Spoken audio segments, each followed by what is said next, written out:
Welcome to episode one of Two Gamer Dads. So, due to Oh my technical gosh. errors, we have to redo this whole intro. Uh, Oh, but is this just where you're gonna start? yes, we're gonna start This here. is where So, you're gonna cut. Ian and I are two gamer dads who love gaming.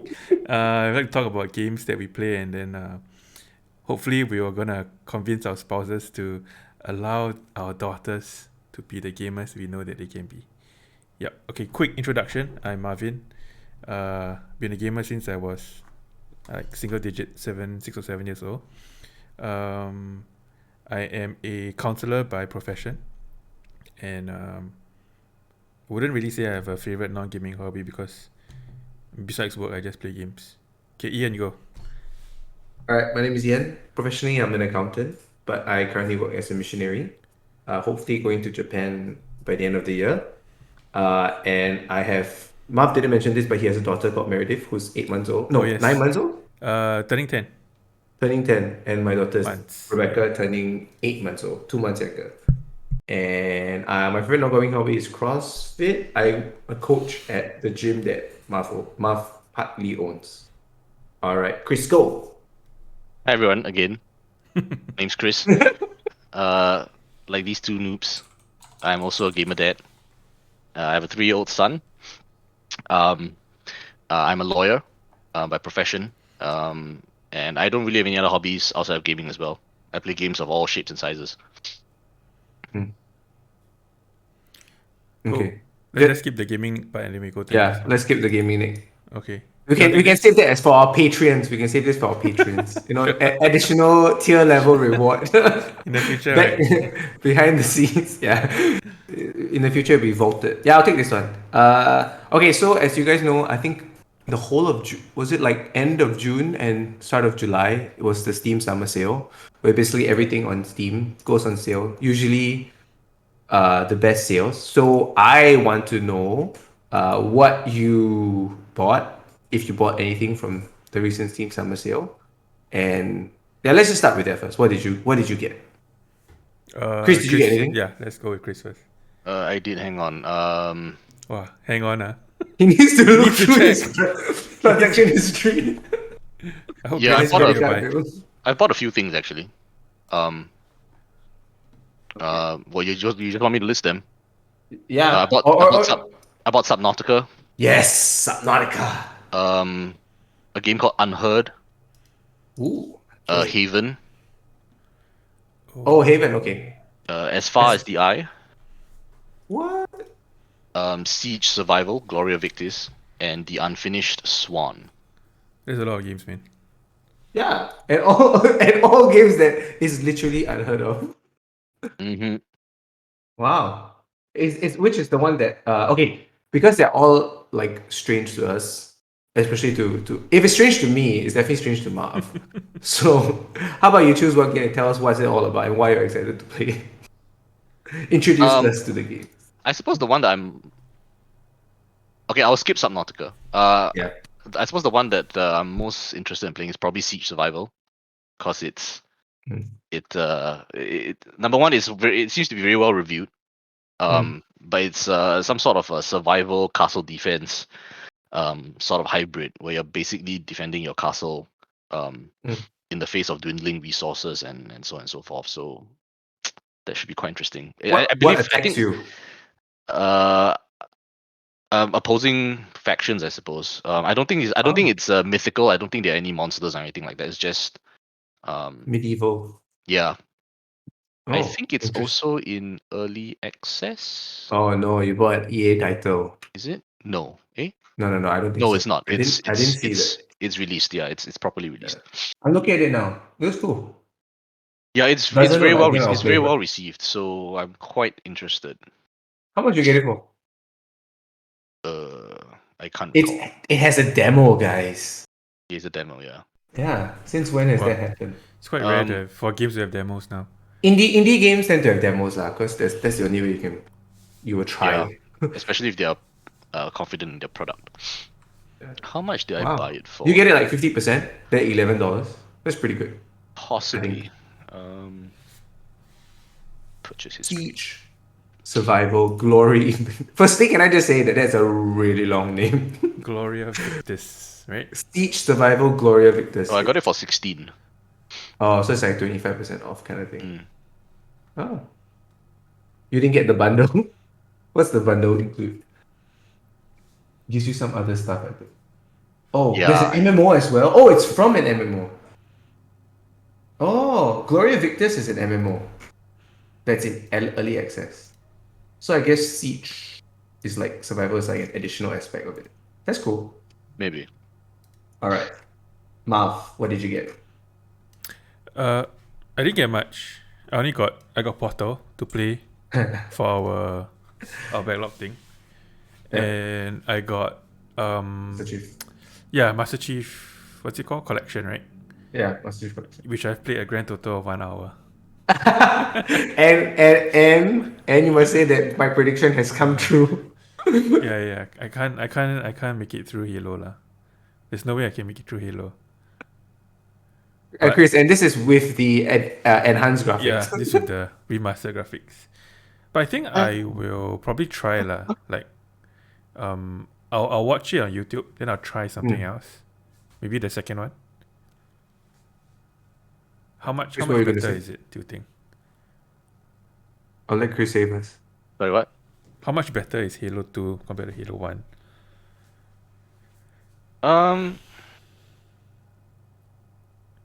I don't know. It's more of the I mean, to me, Halo 1 is probably still my favorite Halo. Oh, really? Because of the fact that it introduces you to Master Chief in the that world. world, right? Yeah. And I still remember the hype that was generated around it, you know, when it was first announced and before Microsoft bought it over as an IP. Yeah. I still remember reading the expose on the Halo that was still being developed, you know, and reading it in the magazine at the time. I still remember the hype there. So I don't playing the first Halo was a magnificent experience. So I remember being so hyped about the whole series that I ended up buying like a lot of the novels and reading all the novels and all that. Yeah, there's a whole bunch of like peripheral stuff, right? Yeah. Yeah. It's like Mass Effect. They have their Yeah. novels and comics and all Yeah. the other stuff. I will say that the Halo universe is really cool. Like the whole idea of the flood and is that a spoiler? It shouldn't be Chris, would you count that as a spoiler? No, Do you know about the I've- flood? I've heard of. I've read Okay. Wikipedia about it lah. So Okay. it's not So like I like know the anything whole about it. As we said, the game's been out for more than a decade, so yeah, it can't count as a spoiler. Yeah, there's a limit to. But to how when the things- flood first appeared, like in the first Halo, it was like a big thing because you're like, what the heck is going on? Because this whole time you're fighting the Covenant, which are the baddies that you know, and then all of a sudden it's like the Covenant is totally being destroyed by this flood thing. But I will say that after I played Halo 1 again, I found that the introduction of the flood was not as epic as I remembered. So I think like a darkness in D2. Because the flood I remember was like supposed to be like super like it's like almost like pseudo horror. Like oh my gosh, it's like wow, these guys coming, and then they kind of swarm you, and there are these little not insects but like alien things that try to swarm you and stuff like that. So you're constantly like backpedaling and trying to kill them. But I remember after I played Halo 1 again, I played it 2020. I was like, oh, this was not enjoyable. You finished it. I finished everything. I skipped. So I got to AOTC, which is the map that I told you that I kept going into rooms, and I thought that I was repeating the rooms again. Like I thought I was going back to I thought I was backtracking, but actually it's just because the level design is such that every room you go to looks the exact same as the previous room. Oh, I know which map you're talking about. Yeah, and I was like, I finished. I think it took me an hour to finish that level, and after that I was like, I'm just gonna go to Halo 2. So I just immediately like stopped and then went to Halo. I watched the YouTube video to catch up to the story for the end of Halo 1, and then I straight away played Halo. I will say Halo 2 is much better. Like in terms of for the modern gamer, I think it has modern sensibilities that you will appreciate more. Yeah. I mean, I think that goes without saying though. It's the same Mass Effect argument, right? When you move from Mass Effect 1 to Mass Effect 2 and then to Mass Effect 3. Yeah. You know, especially if you're playing it on Legendary Edition, when you can play them back to back to back, the the improvements and the customizations, between each one is such a world of difference. Yeah. Yeah. It's a huge jump, right? Yeah. It's I mean, you'd expect it to be because technology. Like, I think if I were to play Mass Effect Legendary Edition, I'm not sure if I could make it through one again. one is okay in LE, I think. I've It's I've not too bad. replayed like 2 and 3 a few times, Not Yeah. even the remastered version, right? I But think I've Okay, the but never biggest been I'll, able problem, to replay one. the biggest problem with one is that the combat is super clunky. yeah, that's Because right. in your mind, Yep. you remember, and I think the problem is that we've also been, or at least some of us have been able to play Andromeda, which Mm, has an even more fluid combat system. So if that is the last yeah. impression that you have, you go back to one, and it's it takes a while to get used to it. Mm, yeah. I will say the LE doesn't even change 2 and 3 that much, to be honest. It doesn't. It's Like primarily I one. played 2 and 3 Yeah. like in 2019, and then I played Legendary Edition. I'm like, one is like obviously they changed a lot of things, but like in a good way that made it a bit more accessible. But 2 and 3 are like it's the same thing, Yeah, basically. but they don't need to change it because Mass Effect 2 is perfect. Mass Effect 3 they needed to fix their codex system though. The journal is crap. Who reads the Well, journal? Anyway. Well, I do. Okay. Okay. Ian, why I don't you share about got what you bought? Yeah. I got I bought FF9 on PC, and that's something I want to share with later. Yeah, so But what's I'll the difference? Saw you like bracket it. so FF9 Moguri. has a lot of mods on PC now. Okay. So the biggest because FF9 actually if you watch it's a PSX game, right? Yep. It's a PS1 game. That's how old FF9 is. And so the graphics are pretty crap. So what the Moguri mod does is that it basically brings up it's like this person's love child, and like he like updated all the the textures because FF9 has this interesting palette like FF8 where it's like a painted background, right? And then the models are 3D but the background is 2D. Very similar to FF8 in that sense, but it's painted. It looks like a watercolor painting. But it's very dated now if you play it, especially now because you're playing it on a huge 2.5. screen. Like if you're playing 1440p or 4K, it looks strange. It looks very dated, but now he updated all the textures, so it looks really good. And of course, he has all the sensibilities of a modern RPG where you can speed up the game by like 3 times. So even if you want to grind, you grind really fast. So you don't need to spend like 30 hours of the game grinding. So I bought that, and I also bought Dragon's Dogma. I don't know whether any of you have played it before. No, but I've heard it. I actually I Yeah. own it, but I've not played it. It's like a cult classic, right? Everybody It's who has played Finish is like, oh, this is like one of the best games ever. And then everybody who it's like, what the heck is this game? Who doesn't have it? So Yeah, these are the it's on the to playlist. yeah. And so far I've been playing it a little bit, but I'm mostly just trying to get through. I'm mostly playing FF9 now. And like I told Marv on episode 0, I've been playing Monster Stories 1 on my phone. So that's not on Steam, but that's the one I've been playing on my phone. Yeah, so that's the Steam Summer Sale. We'll talk a little bit more about games later, especially when we get to my favorite part of the show, which is the gotta guess them all part. But I thought because we are 3 gamer dads now for now, we should talk about the dad portion of it. And so I wanted to kind of ask a few questions regarding and tap some wisdom from the most experienced dad here. He's like the one who play WoW the longest, that kind, or play the dad game the longest.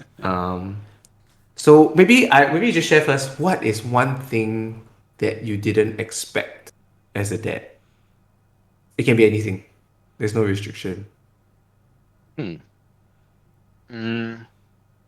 I suppose one thing that you uh lose when you become a parent is that, especially if a young child, is that you lose the ability to be spontaneous about Yeah. about a lot of things. So everything needs to be planned. From going out for a meal, going out anywhere. Everything needs to be planned. Everything needs to be um, you need to give yourself a lot of time. So a buffer, because so leaving the house is always usually gets delayed for whatever reason. So I suppose that's one of the main things that I wasn't really expecting.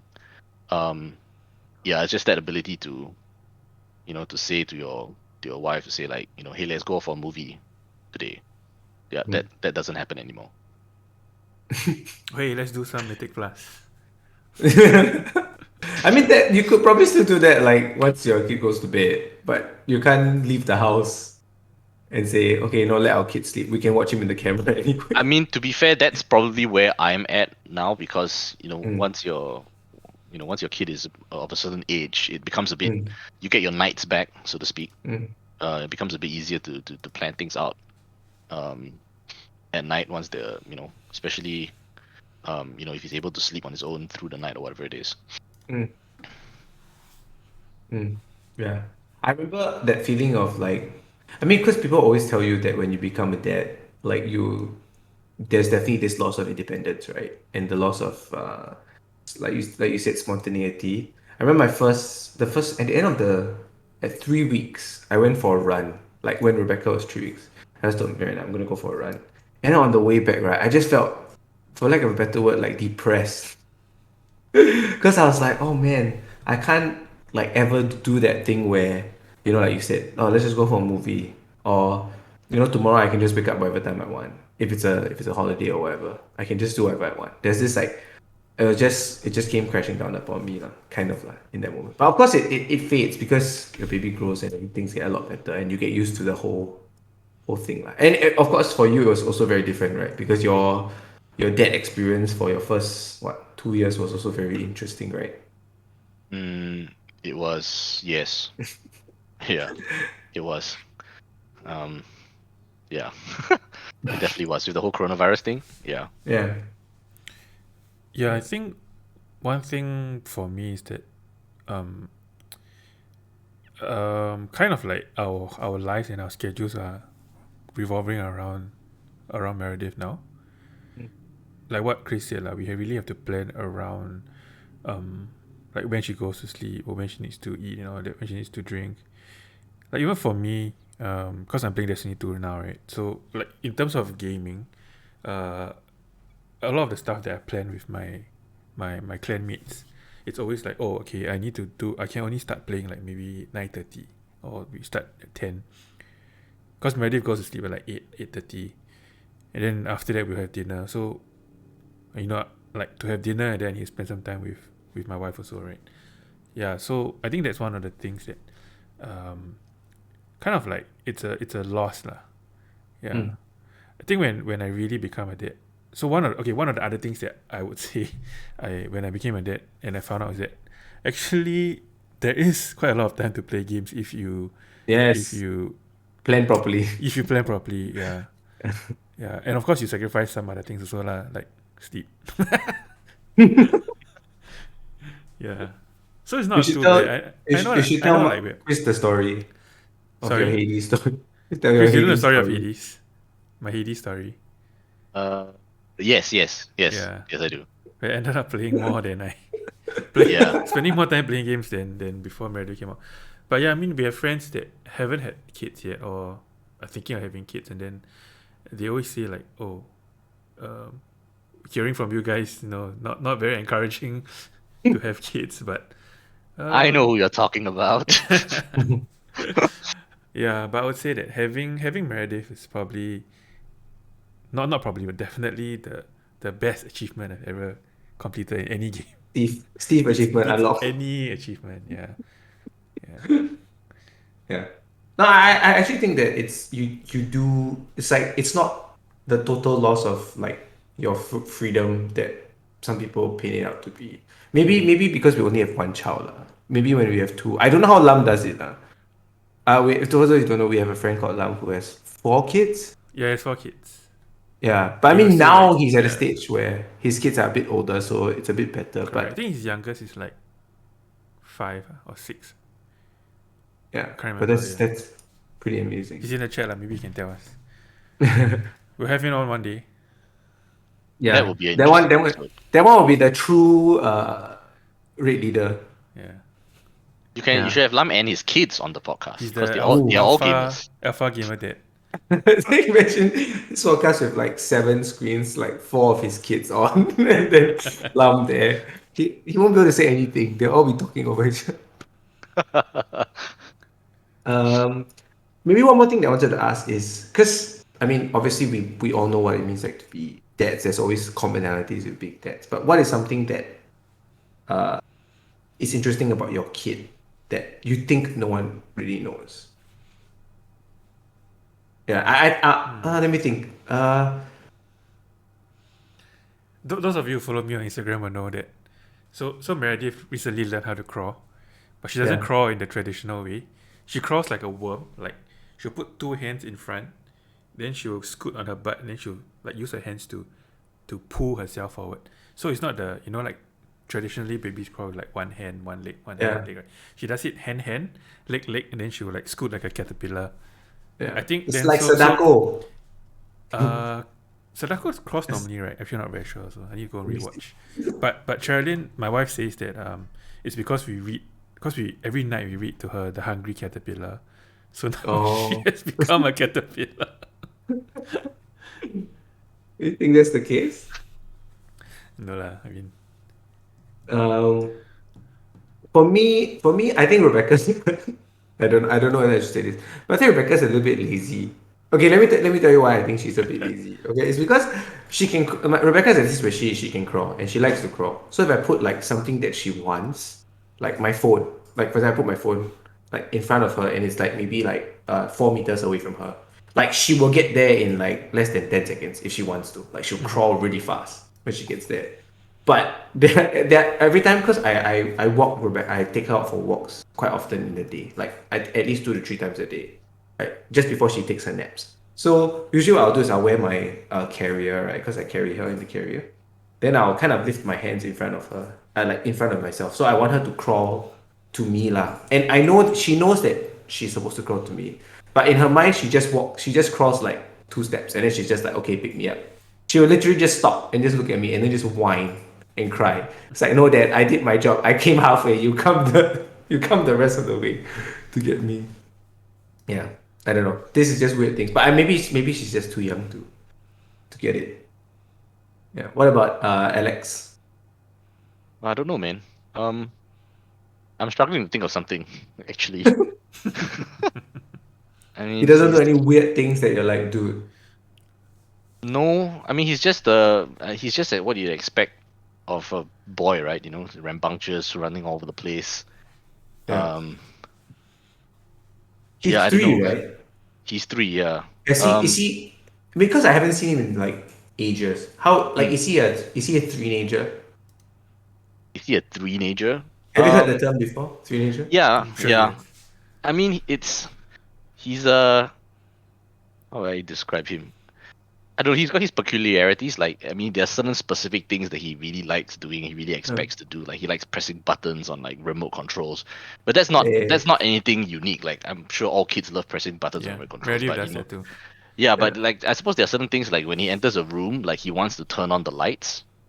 So if you go and turn on the light, he'll start kicking up a fuss. So he wants to be the one to press the button that turns on the light or the Let fan. there be for that light. matter. He wants to be the controller. Yeah, I don't know. I think that he's just I guess he's just a regular boy, right? Like, you know, likes do you running think around, he's getting dirty. he's more like you or like Grace in his personality? Or you think he's on his own? I think he's probably more like Grace, actually. Oh. But hard to say. I think that's still, you know, it's Too young. it's still early days. Still Yeah. young. Yeah. I to be honest, that's one of the things I'm most looking forward to, because when they are when they're like less than a year old, their personality is there, but you can't really see it, Yep. right? And as they get older, that's the one thing I'm looking forward to, like seeing how her personality emerges and what kind of like girl she will be.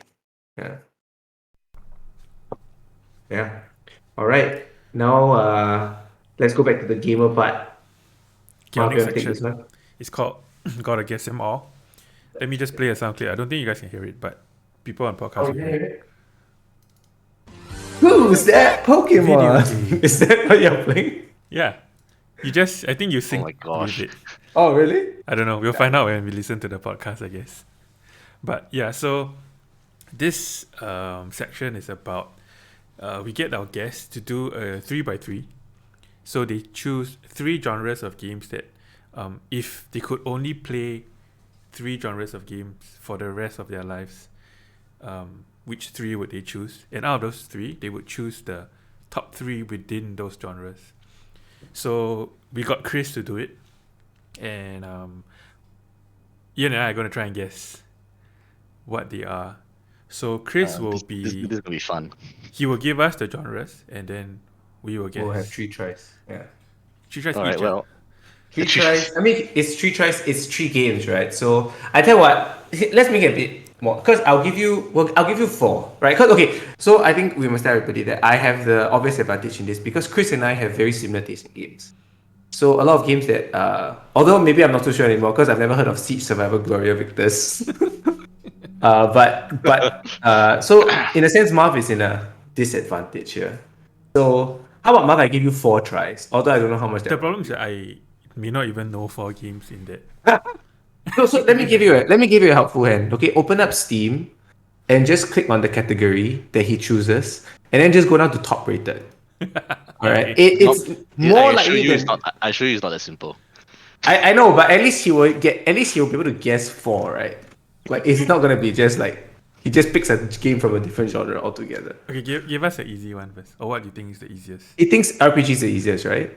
Well, so the as you know, as I mentioned to you guys before, like I chose genres based on the Steam store rather than what most Yeah. people would consider the traditional genres, simply because Yeah. it allows me to have more choices. Yeah. And also because it makes a lot of sense because Steam is such a dominant platform nowadays that, legitimately there are a lot of people who probably buy games purely through Steam. So the 3 genres are RPG, City and Settlement, and Grand and 4X. So have Some fun. people are like, "What the heck is Grand at 4X?" No, I think City and Settlement is the one who's like, what's that? Really? I think people know cities and settlement, right? Like Roller Coaster Tycoon, SimCity, like these are building stuff generally. Okay, let's start RPG. Let's All right, do because I RPG. think that's so that's role-playing something at games least. lah. That's what RPGs are, role-playing games. I tell you what, I will start first, or should I let Marv You start? should let Marv start first. Okay. I'll go Because first. one is Okay, should be pretty obvious. Can I clarify with you that when you choose a game, is it a game or is it like, for example, Mass Effect? Like, do you choose? Will I just say Mass Effect, or do you have to say like Mass Effect 2 I think that depends. on the game? That depends on the game. Okay. Yeah, that depends. All right. I'm Okay, gonna so say, tell what, if we get the title, like if I say we get the overall series right, you just say, okay, you got the series right. Now guess the game. Oh yeah, okay. Sure. yeah, I think it's fine because, like, for example, if you say Warcraft, then you have Yeah. to say either Warcraft like 3 or World of Warcraft, right? You can't. I Just wouldn't say say Warcraft like. Yeah. If I chose Warcraft, which is not amongst the list, it would have been Yeah. a specific game Yeah. probably. Warcraft 3, yeah. Yeah. Okay, so Right. I'll go first. I'll say Mass Effect because I'm pretty sure Yeah. Mass Effect is on his list. Yes, that is correct. That's Okay, the yes, I got one that's the point. most obvious one. Now the others are gonna be interesting. So should I guess? Should I go next? Oh wait, sorry. You should. Yeah, you should go. All right. I am going to guess Baldur's Gate. Ooh, that's close, but no. What? Really? Yeah. Oh. That's close, but no. There was Would it have been 4? That would have been Was it 4. on your? Yeah, Oh, that would have been number okay. 4 probably. Okay. Hold on, I'm gonna Dang give it. you a big fat 0 on the podcast. I mean, on the stream. Yeah, look at it. Is that 1 Baldur's Gate? to Marv, 0 Oh, I to. was pretty sure. That's close, Drew. That was close. That would have been if you gave me like 5 games, that would have been in there. Oh. RPGs. Ooh. Okay, RPGs. So I guess I'll go next, right? Yeah, you go next. I'm pretty sure you have a CRPG on the list. I'm just trying to think of which one. Stardew Valley. I don't consider Stardew Valley an RPG though. So no, Stardew Yeah. Valley is not. Damn. Stardew is not one of them. Okay. This better be on your list, Chris. I'm gonna guess KOTOR. No, What? KOTOR is not on the list. KOTOR is definitely one of the best, but Oh, am I gonna get three is nothing a right? very narrow list, guys. Yeah, I know it is. Am I gonna Yeah, get three is a nothing? very narrow list, and there might be some of these games are chosen not necessarily because I think they're the best, but there are some of them there are sentimental reasons behind Yeah, it. yeah, of course. There are very Yeah. specific reasons why I put Mm. it. I mean, KOTOR is one of the best RPGs of all time lah. Yeah, yeah. I mean, Yeah, it's not the game is not guess the three best games. It's your three favorite games I of think the genre. correct. How about FF7? No, no, FSM is not there. I'm not actually a huge FF fan. I'll just put it there. Yeah, Yeah, I'm not. that's Same. your game, Marv. Yeah, I'm not a huge Final Fantasy fan. I haven't played a lot Okay. of the Final Fantasies actually. Only some of them. I've used up my 3, so Chill, this is your last one. Oh, you have four, so you have one more after this. After me, lah. Okay, I think you have a Bethesda game on your list. I'm just trying to think of whether it's an Elder Scrolls game or a Fallout game. And Oh, I am going to. I don't. So I will save you that I don't. Oh, you don't have a Yeah, Bethesda game at all. yeah. I'll give you another chance. Oh, what? He doesn't have a Bethesda game. I don't know Chris as well as I thought I did.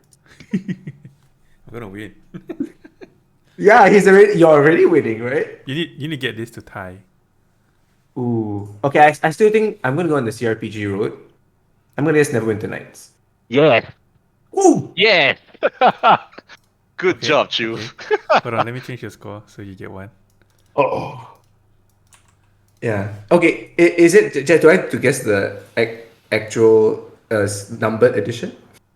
No lah. It's just never. I mean, if I Nice. yeah, I would have guessed one anyway, but And I mean, it's there because it's one of the. Yeah. It's I don't know. It's to me, it's a classic. One of Yeah. the first few CRPGs that I've played. So it's just so good. Yeah. What's CRPG? Okay. What does C stand It's for? like Baldur's Gate. Yeah, Baldur's Gate. Does that uh, explanation even help you? Do you know what Baldur's Gate Divinity is? Original Sin. I've seen it, Like I've it's seen like a tabletop, like not Yeah. tabletop, but you see from like isometric perspective, and then it's like turn-based. You click this area, then they move the area. I see. It uses D&D rules generally. Yeah. Hmm. Ooh. Okay, you got one last one. I don't know any is a problem. Yeah.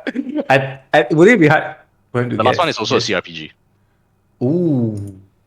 Oh. Oh. I might get this one then if I have a chance.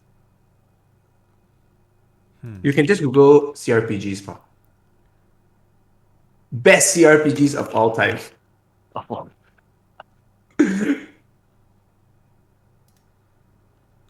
Oh no, this is tough. Ooh. You can guess the. Ooh. So you can just go. Is this like very old, Chris? How about I just No. ask this? No, it's It's not not very old, old. right? Okay. The things that Can I help you? don't know. Oh, you can go. Enough Enough. CRPGs. Yeah. Yeah, I don't know. I give up. Can I guess? And I don't get Yeah, any go for points if I get it right. Go for it. Is it Dragon Age? No, I don't think No? you like Dragon. Do you play Dragon Age? Dragon Age is not CRPG, right? Is it not? No, the first one is definitely a CRPG. Okay, fair enough. The first one is, but no, it's not. I'm actually not a huge fan of Dragon Age series. Don't tell me it's Icewind Dale or something. No, it's not. So I guess you've used up all your Yeah, no, options. I So wouldn't have gotten the points anyway. Well, my third choice is Pillars of Eternity. First one? Yes, I could never get into it, man. No It's idea so what good. it is. Oh, it's it's so also good. another CRPG. Oh, And really? one of the reasons why it's there over things like Baldur's Gate and whatnot is because it's a crowdfunded Yeah. game, which Mm. it You're a sucker resonates for with me a lot because it was created on the basis, it was crowdfunded on the basis that a lot of modern developers aren't willing to invest in these sort of games anymore. So the people who developed it crowdfunded it, and I think based on the relative success of the series, it's clear that there's still an audience for this kind of game. Yeah. It's definitely one of the, like, if you think of CRPGs, it's definitely one of the better ones. But then, to be fair, there's a lot of good CRPGs now. There are a lot of good CRPGs. Like, there aren't many bad CRPGs, I feel. Like, if you make the effort to make a CRPG, I feel as a developer, generally it's like a love project for you. Correct, and I think Pillars of Eternity is important because there's been a lot of new CRPGs that have come out after Pillars of Eternity Pillars. that are all Yeah. fantastic. You know, I'm talking about things like Disco Elysium. Yeah. So many of them. Like Divinity. they're all so good. Mm. Divinity is also crowdfunded, I believe. Original Yeah, Sin. Divinity Yeah. is. Yeah. So yeah. Okay. So the score is 1-1. Is it 1-1? Yep, it's 1-1. Okay. All right. Well, we'll go to the same format in the next one. Let's do which one to go next, Chris? We'll let you choose. Well, on my grid, the second category is cities and settlements. So I'm not going to get any of these. honestly, I think none. I think Fine, right? I honestly don't expect any of you to get any of these right. Really? Yeah, really. The thing is that I don't know which cities and settlements you've played. Yeah. So honestly, if I'm guessing, I'm just gonna guess on like what I liked and what I Mhm. think you like as well. Mhm. Okay, but anyway, I'll let. There's a few that's quite common lah. It's quite like the higher rated one. Okay. I'm looking at top rated Mm, city and settlement builders. mm. I don't even know what the top rated city and settlement builders are. I should look at that myself. Is Maybe Age of Skylines. Empires on it? No. Damn. That's a good guess though. Yeah. To me, It's an RTS, right? That's what you're yeah, gonna Age say, of Empires right? is a real-time strategy. I don't consider it to be a cities and settlement game, but I guess Steam does. yeah. Okay, I'm gonna guess Frostpunk. No. Oh, It's not serious? Frostpunk. Did you ever play it? Oh yeah, love it. Frostpunk would be on the top 5 maybe. If you give me 5, it Oh, will be there. dang it. City Skylines? Nope. Ooh, no, I know it's Chiu too, likes that, right? yeah, I love it. Yeah. I love it, but it's too mainstream for him. I think. No, I mean City Skylines might be objectively one of the best, maybe even the best city builder Mm, like available today, but it's not one of my favorites. okay. Second one for me, right? Okay, I am going to guess Roller Coaster Tycoon. No, I haven't even played Oh, Roller Coaster Tycoon. oh, are you serious? Yeah, I've not played I have no interest in Roller Coaster Tycoon whatsoever. Oh, wow, that was so far off. That Then. was like the only one that I played, probably. Yeah, it's one of my favorite games. Also. Yeah. Ooh, are we gonna get nothing right? How about I honestly expect you guys to get nothing right from this category. how about Okay, the how about Civ? you give him a hint? It doesn't matter. I Uh, won't know any of them. You can hint. Right? they're all like They're all like city builders. no, they're all how do I say, there are none of the sim games on it. Yep. Okay. And I tend to prefer like these Medieval medieval style? city builders. Yeah, like Oh, you know, yeah. okay. So is Civilization considered? No, it's The under 4X, right? civilization would be in the next category. Yeah. If it would be. Grand and 4X. Ah. Yeah. Yeah. Civ is a 4X game. Wow.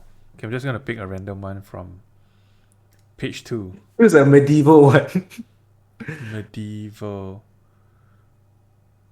Medieval. There's one that says Pharaoh and Cleopatra, but I don't think that's medieval, right?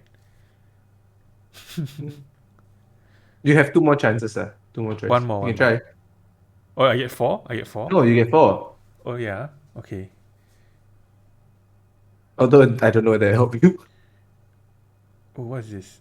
Anon 1404 History Edition. Ooh, Does it Anno. sound... Anno? Yeah, Is it's that Anno. medieval?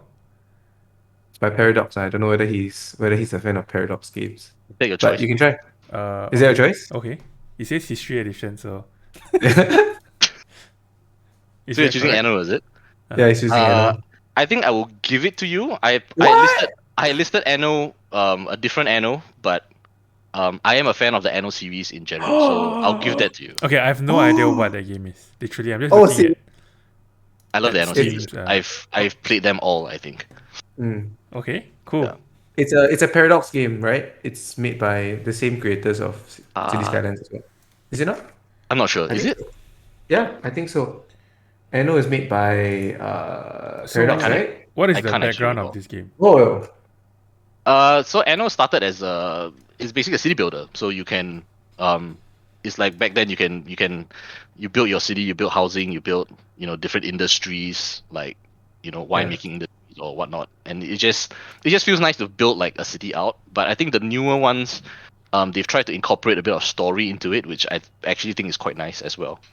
And the entire series spans like different things, so they go to different periods of history. Some of them are very far into the future, so it's actually sci-fi, which itself is quite interesting. So I guess the So, yeah. 1404 is the year that it's based on, is it? Yes, Correct, yeah. correct. Yeah, that's, So it's always the Anno 2070 is the futuristic one. Okay. yeah. That was a good guess. So I'll for give you me. that Anno series. All right. Dang it, man! You gotta. I'm not gonna get this one, but I'm just going to guess. Have you ever played Tropico? No, I've not. Oh, I've not played Tropical. It's for some reason it never really appealed to me. I don't know why. yeah. I think it's the setting. The whole like Maybe. Cuban, I'm a Yeah. I'm a warlord of my own little island. It's never appealed, I guess. Okay, my last That guess. that was my guess, so I guess I didn't get it. Yeah, my last Gonna guess. get trashed by Marv. Imperium Romanum Gold Edition. What is that? I don't What the know. heck? I guess it's wrong. Yeah. Although I do think I have that game on my wish list Oh, actually. shit. Okay. Imperium. Yeah, I think I have that on my wish list. Or maybe not. Not sure. But no, it's not. It's a Sorry. city builder strategy game set in the time-honored Roman Empire. Yeah, it's not. So what's the What's the what last did one? we get? We got one. We got two. one. We got two. No, We got two? we No, got we one. got two, right? No, we got one. From this category. Yep, we got one. I got one. Did I not get one also? No. No. No. Oh, you got Anno only. Yep. Oh. So the other games, one of the other games on the list is Banished. What? No What idea what is that is. that? It's a city builder, the survival city builder. Oh wow! I've never heard of this game before. Okay, cool. It looks. And the last one is a throwback. It's Caesar 3. Oh. Yeah, isn't that the same people that made Pharaoh as well? Yeah, it is. Pharaoh is Yeah. Pharaoh is Close run so up. so Caesar came out first, and then Pharaoh, and then no, Yeah. I can't remember. I No, think I after think Pharaoh Pharaoh was the came out Greek first. one, was the Greek setting, and then there's a Chinese setting. Um, Oh. but Caesar 3 is there because that's the very first city builder game that I ever played, And it stuck with you. and I love it to bits. As a matter of fact, I loved it so much that just a few years ago I rebought it on like GOG, and I played it Yeah. again. Nice. Still love it. Dang it! I was gonna. Do you know they're making a remake of Pharaoh, a sequel to Pharaoh. Wait, by the same people? No, it can't be by the same people because that studio I no don't. longer I exists. think they closed. Yeah. Yeah, I don't have very high hopes. Uh, There's a hard pass. yeah. Okay. Wow. Marv, looks like I'm gonna have to buy them. This is my last chance to catch up. Yes, I'm gonna get a free McCrispy. The next category is not easy either, guys. Yeah, I know. But I need to get one to tie. Yeah. Okay. What's So the I last guess Marv. The last one is Grand and 4X. Okay, so you want to explain what Grand and 4X is to people who may not know? Okay, so Grand stands for Grand Strategy. And it usually involves like a very high level strategic perspective for certain things. Like I think the classic, maybe not classic, but the best example I can think of at the moment would be the Paradox games, Crusader Kings 3. I think it's the latest one. It's a very good example of a grand strategy. So Marv knows not to choose those already because he mentioned it. Yeah. Or maybe it's like a reverse psychology. It's a kind of thing. redirection, misdirection. Redirection. Actually, Yeah. it is. I mean, 4X is also fairly similar, but it tends to be 4X games tend to be turn-based, and they are called 4X because the game involves 4 primary elements of exploration, expansion, exploitation, and extermination. So those are the 4 X's. It should be called the 4 E's. Yeah, I'm not sure. I don't know. I guess 4X sounds What's cooler. I have no idea why it's called 4X. expand, exploit, and Is it exterminate. Sid Meier's thing? Yeah. Did he coin that? I Maybe. I don't I'm know. not sure. I'm not actually sure which is the first 4X game. Possibly, I don't know. He's the granddaddy of them all, right? Yes, yes, he is. Okay. Okay, Marv, I'll go first. I'm gonna choose the only thing that I 4X game. recognize on the first page, besides Sif, because I chose Sif just now, Oh right? no. I'm Oh gonna no, I choose think he's gonna Total choose. War Warhammer. Oh no. It's the only thing that I know on this page, And I think you and I'm got pretty it sure right. Star Wars is not. Like Star Wars Empire War is not on his list. No, it's not it's actually not a 4X game. Yeah, Okay, Star Wars wait. Empire was not a game, but It's an RTS, yeah. yeah, I'll give you Total War Warhammer. Oh, is it on No! your list? Yeah. Or is Warhammer on your list? No, it's Total War is on his list. Total War Warhammer is on my list. Yeah. Co- Warhammer 1, right? all right, because Total War I would have Warhammer 2 accepted is any on. of them, because to me the Warhammer series is possibly the best Total War, Yeah. in my opinion. Very close with Medieval 2, but I'm also a Warhammer fan, so True, you're gonna choose Warhammer, right? Yeah, I know. Warhammer is that I knew it was definitely on Confirm the list. there, right? Yeah. It was you made a good choice by not choosing civilization. If you hadn't had my plan was to let you choose civilization, I would choose Warhammer, but you did the other thing. I was kind of stuck. Can I play since I'm two down? Can I ask whether the other two games is one of them sci-fi? yes. Well, I would say both of them are sci-fi, actually. Oh, okay. I'm gonna guess Galactic Civilizations. No. Oh, shucks. Marv is like, what the heck is this game? No idea. I've not actually played Galactic Civilizations. Oh, really? I just Isn't can't. it one of the? I've tried. I know it's very highly reviewed, like highly Yeah, rated, but I tried to play it. I just couldn't get into it for whatever reason. yeah. Yeah. Okay.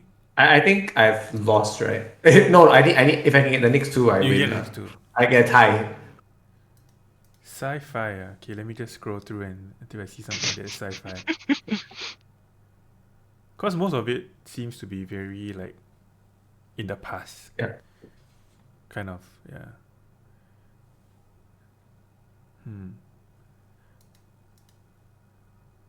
I had two Looking. two games in my mind, so if Marv doesn't say the next game, then I'll say straight away what the next one I thought would be. What is hard? I don't recognize any of these games. Okay, Marv, you're in the lead. Oh, that's true, You don't need to win. You just need to make sure I lose. As long as you don't get. No, if I As get, long if as I I get don't next get- one, then you lose already, what? Yeah, if I get next time. But I think it's impossible for me to get next one because I don't. So far, What do you so say far just you now? are shattering What do you say just now? expectations. I'm not gonna tell you what I said just now. I said Galactic Civilization.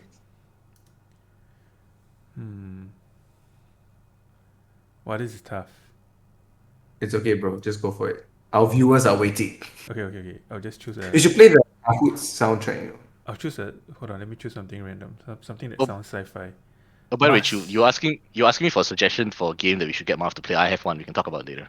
Okay. Okay, Master of Orion. Sounds. Ooh, that's a sci-fi. good Yeah, guess, that's a good but pick. no, it's Yeah. not. It's not. It's not. That's a good guess though. Master Orion Yeah. is a classic. That's a good. All right. Sins of a Solar Empire. No, sorry, Chu. Oh. Yay! Really? Ooh. Yeah. Is it a Paradox game as well? Is I your next don't two? think Paradox game? so. I can't actually remember who they. Hang on, let me check. Ooh. Well, I guess we can since I've lost, we can just review the leaks too. Okay, I'm just gonna list off the other games that I would have the other Paradox game that I would have asked was Stellaris. But It's I not don't think you Stellaris. played Stellaris, yeah. I've played Stellaris. I know, I but I played- don't think it's like one of would be in your top 10 even. No, not necessarily. I think Stellaris is a very good game. But it's not top 3 though. It's not in my top 3. Mm. Again, you gotta remember like the list doesn't necessarily. It's not just necessarily about excellence. It's also about Yeah. know, whatever favorite. impression that I gained from it. So how about you just it's okay, you can just reveal the next two to us then, since Okay, Yeah, I'm so gonna put it on the screen also. Hold on. Let me just. one of them is Sid Meier's Alpha Centauri. so you did have a Sid Meier's game. I did. I actually think that Alpha Centauri is the best game You that he's chose made. Endless Legend? Oh Yeah, my I chose gosh, I Endless didn't Legend. think you would choose Endless Legend. There's a very specific reason why I chose Endless Legend. It's still the most beautiful 4X game that I've ever seen. Oh, okay, so graphics. It's there's I mean it like I like the Endless series in general, so I like Endless Space as well, both 1 and 2. Mm, Um but Endless Legend is just so nice. Like I don't know, like that world map that you get, yeah, it's it is very nice. so And nice the that Endless series does a hex grid, right? yes. Oh, that's cool. What's a And they hex do the grid? thing where your city expands as you grow it. Yeah, And I think it was so nice that civilizations stole it. started copying that style like after it came out, I believe, because that Yeah, kind of organically growing city space only really came about in Civ yeah. Civ 6. 6, I think. Yeah. Yeah, because Civ 5 they would just grow in that one square What's that a you. what's a hex Yeah. grid? It's like Settlers of. Have you played Settlers of Catan? Marv? I've The played the board card game? game. Yeah, the board Yeah, game. yeah, the board game, right? You know Uh-huh. where like is Settlers Hex as well? It is, right? Or Yes. is it pen? Yeah, so I it's mean like how most 4X games games are are hex based hex. anyway. Most of them. A Yeah. lot of So them. you grow your cities by like it grows in hexes, and when you invade, you move your units through the hexes to attack other people. I see hexagons lah, right? Yeah, in hexagons. I see. The map is divided in hexagons. Okay. Oh, I got trashed. I mean, I That's took surprisingly true. the two easy ones lah, right? I Yeah, actually think your knowledge of the categories actually worked against you. yeah. Tried to be Because too smart. Is it? Marv got lucky with the Arno series. That was Yeah. just a But even wild if I guess. Yeah. hadn't gotten there, I mean, You still won because you went first and you got to yes. Warhammer. I mean, Yeah, Mass he got Effect and Total Warhammer are War the and only he two got that I know. Massive Flag. Yeah. I I mean, if would I say put my Okay, I know yeah Neverwinter Nights because my cousin used to play there and I watched him play. yeah. But I wouldn't have said it lah because I like wouldn't have come to No, mind. it's because I guess in a sense, since I'm more informed, like I know but because I know there are so many games, like it's hard to choose. This yes, is this is it like is. when we did the what was it called? The game that we played against the girls, the ladies. What's the game? Code names. Yeah, code Codenames, names. yes. And then we thought that we will all be like we'll trash Trash them together. because we all know each Yeah. other so well. No, it's like how I knew that he had CRPG, but I just didn't know which one. Right. And there are so many good CRPGs. Yep. I didn't. Just didn't. I only got one of them. Yeah. Oh well. Okay. Good game. I owe you McCrispy, Muff. Yeah. Okay, let's move on. One piece, 2 piece. One piece. You Bucket should and order bucket. McCrispy right now. 6 pieces. Proof. Do you really want it right now? No. Then you Okay. eat it on stream. Yeah. Alright. All right, let's move on. Okay, now we're going to the part that we talked about last episode 0. We basically choose a game where usually a game that has been on our backlog for pretty long for most of us, and then we play the game, and then we come and now we just kind of share about our thoughts behind the game and what we thought about it. And the game that we chose, well, Marv and I chose, and we told Chris to play it as well, is the very famous when it came out 2006 game. I think 2006. Portal, which is a game from the Source engine from Half-Life 2. And 207. 207. 207, yeah. And it's a very short game. I think it's like a 2-3 hour game. So maybe just high level thoughts. What was your experience? Okay, so I have never played it before, but Marv and Chris have played it before. Am I right? Yep. Yeah. Yeah. So maybe I'll let the two of you go first because you have played before, like replaying it. What were your thoughts I'll go about first it lah. as you I'll go play again? first. Yeah. So I think I told you guys that my last save game was actually still on Steam in the cloud. So my last save game was 2010. So that was how long I haven't played it, like for 11 years. I finished it quite fast. I blitzed through it, I think, under 2 hours.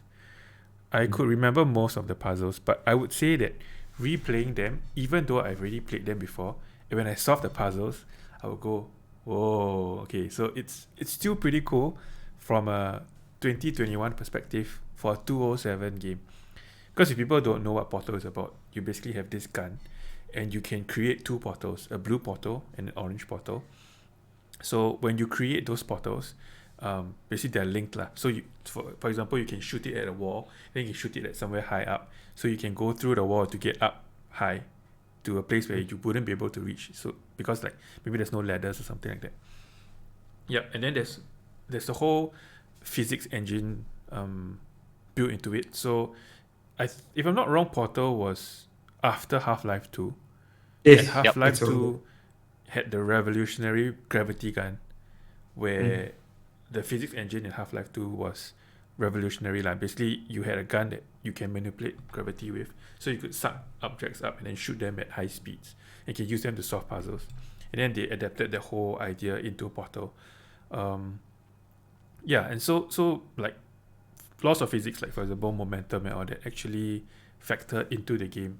So if you made a portal that was high up, and you fell through the portal, and then you shot another portal before you land, you could gain momentum by like repeatedly falling through the portal through the two portals. So I think like even now, I would say that I'm still very impressed with the game for a 207 game in terms of okay, I would say the gameplay is, I mean the graphics obviously are dated, but they were still pleasant enough for me to enjoy it.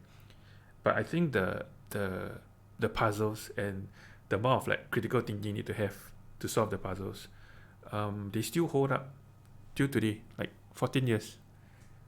Yeah. So that was like the first few thoughts I had after I finished it. Chris, you want to go? Chris? I think my views are very similar to what Marv has said. Portal's an absolute classic. It was mind blowing when it came out. I still don't think I've seen anything that is similar to what it does. Yeah, and the how do I say this without having any spoilers in it? But the voice No, acting, you can spoil. I mean, like GLaDOS's voice is one of the most iconic voices. yeah, in the song, right? In all gaming, Yeah, not just song. I mean, not just the song, but Yeah. just the voice in general. It's just one of the most iconic and recognizable voices anywhere. Yeah, so it's fantastic. It plays just as nicely as it as it used to. Just that now it loads a bit faster. Oh, super fast. The loading Yeah, screens it's were almost instant. Yeah. It's almost instant. Last time you had to sit Yep. there and wait like 1 minute. Yep. Yeah. But yeah, it's so good. It's really, really good. Yeah. So I played it for the first time. And it's funny because it's been on my backlog for so long, but I've never played it. And even though it's so short, I actually find it interesting that they have a developer's commentary, which is, I think I want to go back and play it. So when you play the developer's commentary, it basically, instead of listening to GLaDOS, you actually hear the developers talking about how they created the levels. And which I think is really cool. So when I first played it through, because, okay, so the story is that you have 30 levels, 30, right? Is it No, 30 or 20? 18. 18 levels to 18 go through, levels, yeah. right? And so the one thing that really struck me was how well crafted the puzzles were. And it's the way they teach you how the gun works. Like, you can tell they put a lot of love and care. Like, there was no point in the game where I thought to myself, crap, I have no idea what to do. Like, it's so well crafted where you know what to do, you just need to figure out the best way to do it and achieve the outcome you want to do. So Marv mentioned about how the fact that you can gain momentum. I think that only comes in like the fact that you can create two portals only comes in like on like level 7 or something like that. Like in the first 6 levels or 5 levels, you can only create one portal. And it teaches you that. And then the next one, it teaches you like there are some barriers where basically if you go through, your portal disappears. So it teaches you that like per level. And so it really builds on each other to the point where you really understand how to use your gun in a way that doesn't require you to be a genius to do it, because it's just very natural. And I think that is a like ingenious way of doing level design, where you use the level design to teach you how to play the game, which I think is a lost art. I never, there are some games where you play and then you feel like the developers cheated you.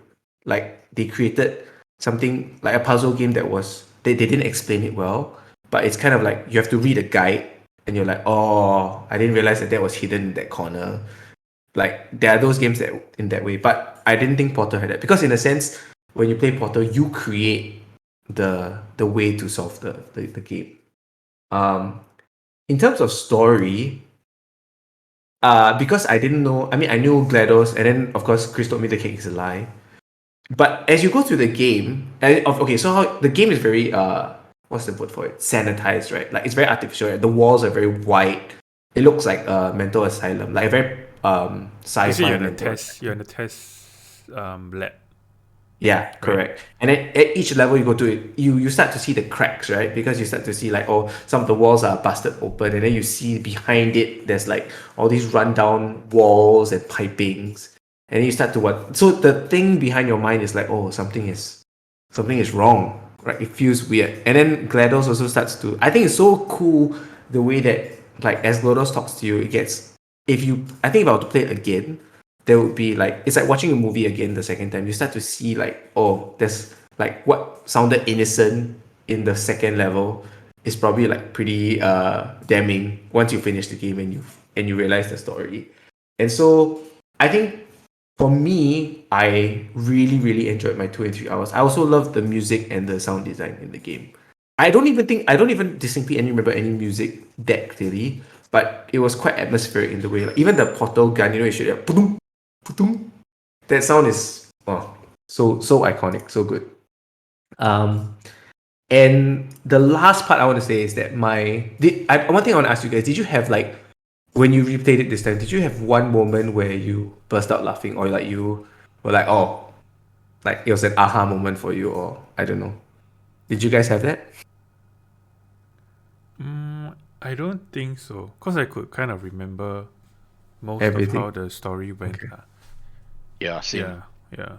Because I want to tell you the part where I literally burst out laughing. There's this one level where, okay, so in the first, I think like level 6 or level 7, they introduce the turrets, right, that shoot guns at you. So usually the best way to kill the turrets is you either get behind them and then you like push them, over. Yeah. push them over, or you shoot the portal underneath them, Yeah. right? So they drop. Yeah. And then they drop to the portal, and then once they drop, they are useless really. So I remember the level. I can't remember what is it when you enter this like huge room, and then all of a sudden there are like 20 turrets shooting at you. Oh, at the one time. with like they are behind. They're all in small walls along the Yes, wall. exactly. They're all in That's almost at little the end holes. already. Yeah. Yeah, it's almost at the end. But I went in, and then because it has a sound, right? It's like "Dee," and then like it is there to warn you like you're about to get shot at, Yeah, right? they're And then aiming the at red you. light comes on, Yeah. and then they all aim at you.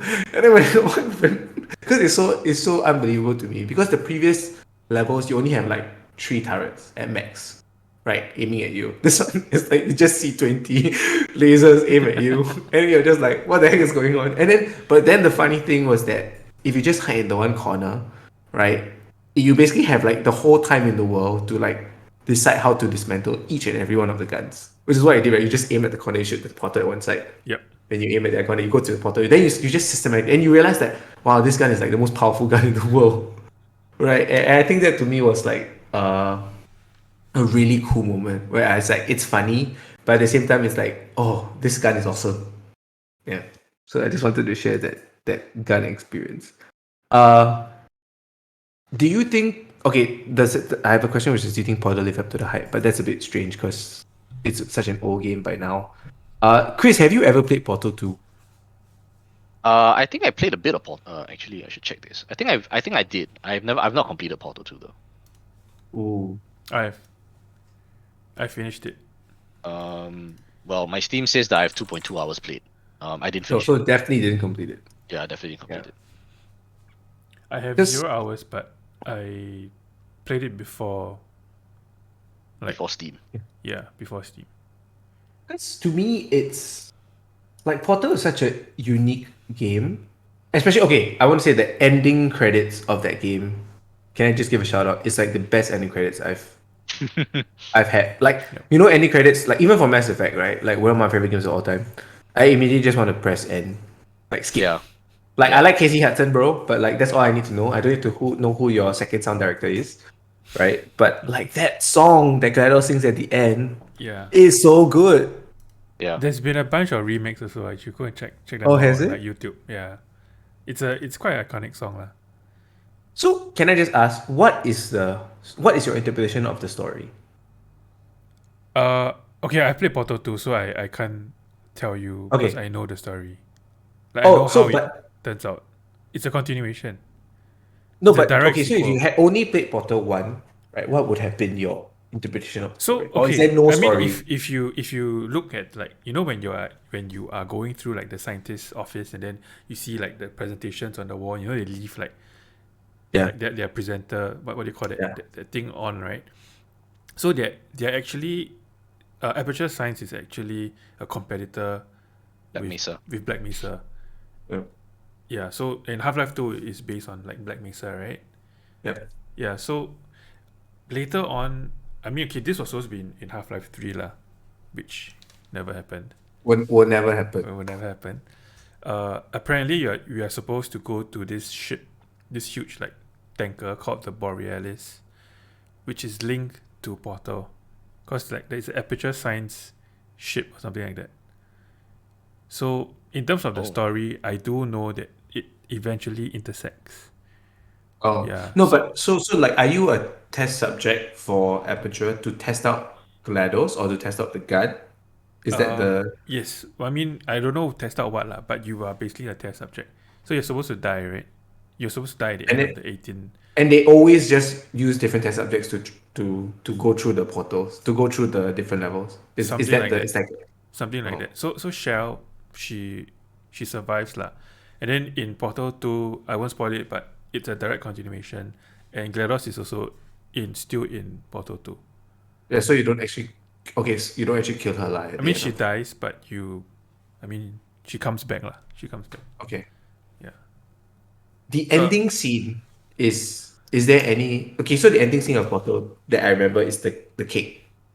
Right? You see the And then everything little turns on, right? All yeah, the eyes everything turn turns on on. and then There's no he significance lah. she she blows up the cake. Oh, there's no There's significance. no, yeah, Okay. there's nothing. So there's no cake in Not Portal that I 2. remember of. I can't really remember. I need to play again lah. So Can I yeah. ask Chris, what is the cake is a lie? Like, what is that whole? Is it just a joke? I mean, but you should have seen it, no? Because you played through Portal 1. Yeah. It's I mean, I see all the like the scribbles on the walls, right? yeah, lah, that's it. Lah. But like it could be like any random statement, right? It could be like, oh, the controller's on the floor. Yeah, but I guess it's I don't know. To me, it's an iconic line, just like how Oh, I yeah. mean, it's just trying to say that whatever is being offered is not true. Yeah, and I think Mm. it makes an impact because when you're playing it for the first time, there's a growing sense of dread as you play through the game, Yeah. Yep. and then the first opportunity you get to go behind the lab wall, one of the first things you see scrawled on the wall is the line, "The cake is a lie," Yeah. and that just Yeah. adds to that sense of dread that you get as you go. And it gets more manic. It gets more manic. Yeah, Like as yeah, you and I play thought through that like was the yeah, I thought that was so well done. Yeah. I think it's just another way of like saying, carrot on a stick kind of thing lah. It's basically a carrot on a stick. Yeah. It's like the whole Inception thing, right? There's no like, are you in a dream? That they're always like messing with your mind as you Yep. play through the game. I I kind of want to make Portal 2 the next game that we play through, Marv. Sure. But we'll see. We'll see. Because I think we're going to go to the next segment. And if I'm going to let Chris. Okay, because there's another segment which I thought we could talk about as well. Wait, before that, do you have any closing thoughts about Portal that you want to say? Not Chris really. It makes me want to play Half-Life again. Half-Life 2 again. Yeah. The Source engine is amazing. Yeah. I would say. Like 2000 and wait, Half-Life 2 came out in 2006, 2005. One of those years. Portal was 2007, but Half-Life 2 was before that lah. Like Half-Life probably a 2 year was before. 2004? 2004, yeah. That Half-Life is 2, an 2004. amazing engine for 2004. Yeah. Like, what game came out in 2004? I mean, Half-Life 2 is my Halo. It was the game Yeah. that made me want to play FPS. WoW came out in 2004. Yeah. That's how, wow. Halo 2 came out in 2004. Okay, wow. Chris, do you have any ending thoughts or? Nope. I would just simply say if you have not played Portal, you absolutely Yeah, should. I think you should. I think it's a steal at any price you pay it now. I It think is it's how a much is it on Steam now? it is a $2. singular experience. It's Yeah. $2. You should get it if you've not played it. And it's really short. That's the big beauty about it. It's like, and you can always play it very bite sized. Like you can play like 4 You can do like levels. a And few puzzles and then like yeah. yeah. Although I would say it's best like To play a one play shot, right? Yeah. in one shot. Yeah. agree. Then you really I can see the progression, and I think the levels just make a bit more sense as you play through it. Yeah. Okay. Going to the last segment. I think this is pretty good because uh, Chris and I, I mentioned before, have quite similar tastes in terms of our what kind of games we like to play. Which is why whenever I see a game that's I find interesting, I just ask Chris, "Hey, there's this game that's," and then usually the answer is, "Yeah, yeah, I know. I've been following it for quite some time. I've all the answers. I've already backed it on Kickstarter." But anyway, we thought that maybe we can share like a game that we can convince Marv to play, because Marv is a gamer of singular experience. He's a min maxer. He'll play one game. He'll make every drop out of a game. So Chris just now mentioned a game that he wants to introduce to convince Marv to play. So I'm just going to give Chris a bit of time to share about that, and then I'll chime in if I feel If you inclined agree to do with his so. choice. Yeah. Well, I think that game should be Baldur's Gate 3. Ooh.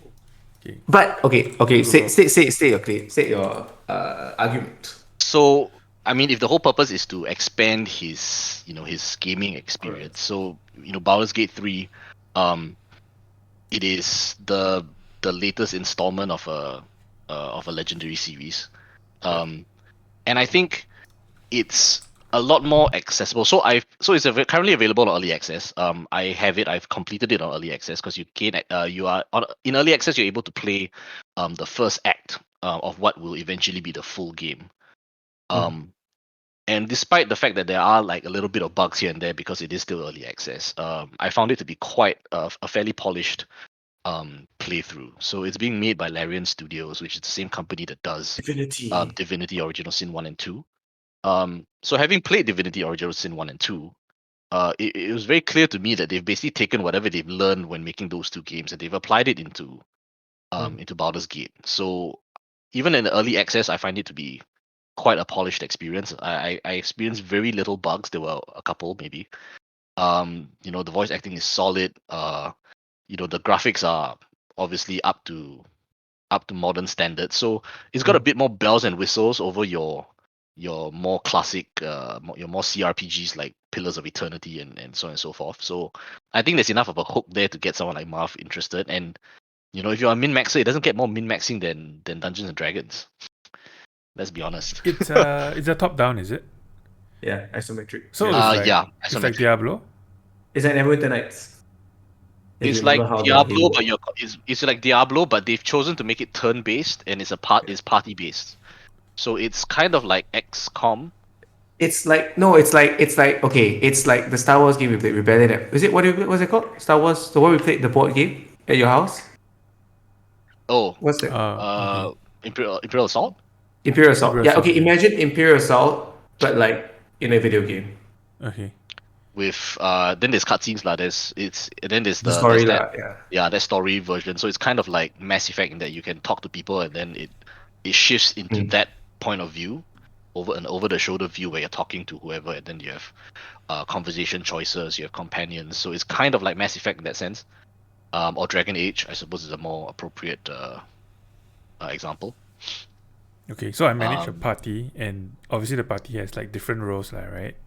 Yeah, so so basically you create your character, and then along the course of the storyline you recruit meet people. certain characters Okay. who you may or may not invite to join your party, and then you can customize their builds to a certain extent, as well, and it's based off Dungeons and Dragons, so 5th edition, and I think it's a very nice, in that sense, also an introduction to Dungeons and Dragons, because they've tried to keep certain elements of the dungeon and the tabletop role-playing experience within the game. So there are dice rolls, so there is an element of RNG inside, which is also prevalent in the tabletop version, right? So Ian there's will that be kind of happy thing. about that. I mean, Yeah. Ian Kwan. But yeah, so I found it I found it very enjoyable. Even in early access, Act 1 took me about 20 over hours to complete. Oh wow! Um, But that's it's out already. Like the full game's out. no, No, it's not the Oh, not. full it's It's not game. out. still it's still only on early access. I mean, you get it now. You will eventually have you'll get the full game when it releases, lah. But for now, you can only play early access. I Oh, believe quite a number of patches have been released since I've played it, so it should Yeah, be an a even lot. more seamless experience now. They've added the druid class in, which wasn't present when I played it, so it might be time to go and replay it again. I don't know. Um, but yeah, yeah. It that's my says an pitch. update Baldur's just Gate. dropped yesterday. New Yeah, update. so Yeah, but Baldur's it's Gate just 3. for it's still fixed. It's still on Act 1 though. They haven't added an They addition. haven't They added, so haven't. it's So still just when Act is the 1. full game out? No idea, man. No idea. Probably not. Not Probably this year. next year at the earliest. Probably. Yeah. Um, I remember seeing a I trailer mean, for actually, it says this. here release date 7th October. That's the early access That's release early date. access. So Yeah. yeah, I'm not sure. Probably next year at the Oh, earliest. it's not gonna be anytime It's soon. yeah, Not not this year, I anytime think. soon. Yeah, definitely not this year. Okay, so let me just say that I wanted to play Baldur's Gate 3 for a long time because I think I like Larian. I love the games they've Mhm, made. I think Baldur's Gate is a natural progression for them. Like when they said that they were doing Baldur's Gate 3, everybody went crazy, right? Everybody said, yep. "Oh, if any studio was to take Baldur's Gate to actually make it a sequel." Just in case Marv doesn't know, Baldur's Gate 2 is like it's like the CRPG, like Yes. in like basically like comparable to like Neverwinter, like even bigger than Neverwinter's Night. Like that was the inspiration for many of the developers that like Obsidian Studios who made Neverwinter Nights. But my thing about it is that firstly it's in early access, and although I know that Larian has done a really good job with the bugs, I don't know whether CRPG is Marv's thing though, especially solo. Can you play this multiplayer? Yes. Yes, you can. Ooh, But I mean, again, this is a personal thing, but I don't actually like playing these games in multiplayer. multiplayer. Yeah. Yeah. But that's part of expanding his experience. Play more Yeah. single player games. You know what I mean? Like I think I it's just very don't know whether nice. he'll lose steam though. Literally. I'm not sure. Maybe the answer is not for him to play it now when you can only have access to Act 1. Yeah. Maybe Yeah. when This it's could be out next something. year. Yeah, this could be something down the road when it's actually out properly. I don't know. But to me, even in the early access state, there's 20 hours of content Yeah. there. That's a single playthrough. If you want to try different classes, obviously that multiplies the number of hours it takes. Um, Yeah. but yeah. I'm just thinking whether it's like, is it too big? Like too what do you call that? Not too big. Because CRPGs are very overwhelming, right? With systems and I've never played it before, so you have to tell me like in terms of like overwhelming you with like will he like just die in his first encounter? And be like, what the heck just happened? Will he die in his first encounter? I suppose that's always a possibility. Yeah. Um, I suppose that's always a possibility. I mean, to it wasn't to me simply because I play a lot of these kind of games, Yeah. and Yeah. I also played D&D, so I know full well how to build a character, or how to Mm. build the character that I wanted to build. Um, but I mean, it's the same as playing any RCRPG, right? It's like playing Fallout for the first Yeah. time. You go in there and you're like, what are these perks? I have no idea. Like, why are there so many? I have no what Yeah. I'm gonna do. So you just build a character. Go into the game. You get killed in your first encounter, and then maybe you rethink your life. I don't know. I assume the Um character developments are like pretty in depth, right? Like yes. how Yeah. much you can spec out a certain character. Yes. Um, there is a limitation to what you can do because they don't have the full suite of spells, or abilities, that you would have in the tabletop version. And of course, not all the classes are there as well. So there's a limit to what you can do for now. I'm very interested to see when the game finally leaves early access, what um what shenanigans you can get up to, because if you've played D&D, you know that in the tabletop there are certain you can min max your character to some fairly ridiculous levels. If you really wanted to. So I'm very interested to see how they're gonna address that. Like, are they going to allow that kind of level of customization, or is it just going to be more standard? Are they going to allow multi-classing, all of this kind of stuff? Um, which I'm very interested to see. Yeah. Okay. And do And I have to play 1 and 2 to know no, what's No, happening in you 3? don't. No, They're you all don't. separate games? yeah. Uh, well, Baldur's Gate 3 is definitely separate. You do not need So it has to its have played own like 1 and 2. coherent storyline that I It can is Yes. own Korean storyline, yeah. yeah. You do Is it not need to linear play it. or it's It's No, linear. it's not. It's Uh, linear. okay, so I don't know because we've only seen Act 1, but Act 1 is fairly linear in that it's not open world, so there is a main storyline. But as you explore the world, you will explore new areas that have side quests and stuff that you can go and do. Um, what I did like very much is that I think they've tried very hard to bring that similar tabletop experience, which is it rewards your creativity. So some quests, um, most of the quests, there are multiple ways that you can complete it.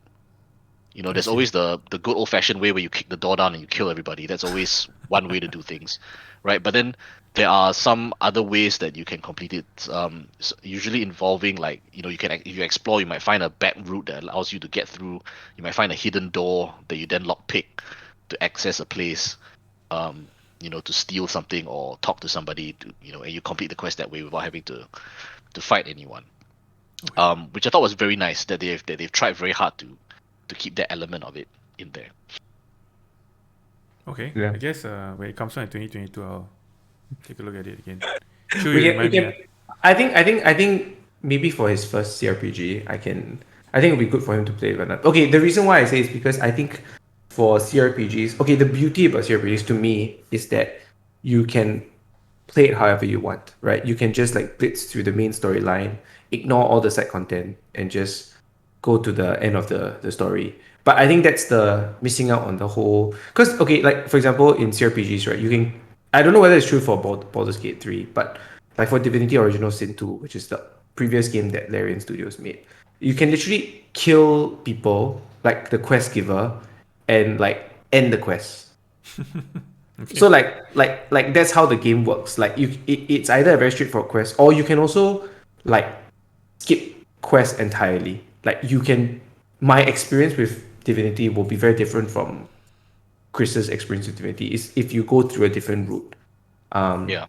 And I think that's the beauty of CRPGs. But in that sense, also, to what is really cool about CRPGs to me and to Chris is also very scary for certain people. Because if people like linearity in a way, like they like being guided to a particular quest and told, okay, do this, do this, do this. Then you see how the story unfold. Then it can be a bit intimidating. But I think, if I'm not wrong, like Chris can correct me, I think Baldur's Gate 3 tries to give you a good mix of both. So it's not too scary, but they also let you reward you if you choose to have some linearity to it. Yeah, I think yeah. I mean, there's very clearly a main story arc. Yeah. That you are encouraged to follow. So if you couldn't be bothered to explore the map and and then uncover some of these new areas and whatever side quests, I think it's fine. I'm not sure whether at some point you'll get penalized if your level is too low, by not doing any of the side quests. That one I'm not sure. But just the way I usually play these games, I explore everything. So yeah, I mean, if you're not interested, if you don't want to spend 20 hours, you could probably complete the main storyline in half that time, probably, maybe even less. Um, yeah. Yeah. Okay, I'll play with Marv when it comes out next year. Sure. I wanted to what do you want to say? Forgot already. No, okay. So initially I was gonna convince Marv to play. Wait, Chris, you played Skyrim, right? I've not completed Skyrim. It's like I'm just amazed that my Yeah. whole gaming friend community has never played an Elder Scrolls game, basically, No, that's not except true. you, I've lah. played. Except Yeah, I you, mean, lah. You yeah, played Oblivion, and I'm pretty sure you're a Morrowind person as well. yeah. Morrowind is what started me off. Actually, Yeah, it was yeah. yeah. So actually, I've I been I've been wanted want, to. I've been wanting to go back to play Skyrim. I think the Yeah, reason why I didn't play Skyrim properly the last time was that my computer wasn't very good at the time, so I don't think your I could computer see. will destroy Skyrim now. You They can play keep Yes, but re-releasing 4K. not Skyrim. necessarily not necessarily true if you go and download all the mods to spoof it to soup it up, right? What do you So have again? okay lah, no, like, it'll probably destroy it, like you're right.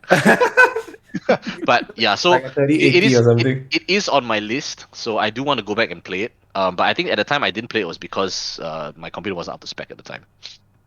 Probably. Okay. I wanted to convince Marv to actually play FF9 together with me because Marv's favorite two when we played this 3x3 the previous time, right? His two favorite JRPGs are FF7 and FF7 Remake. Like he literally chose the same game twice. That's a cop out. That should not be allowed.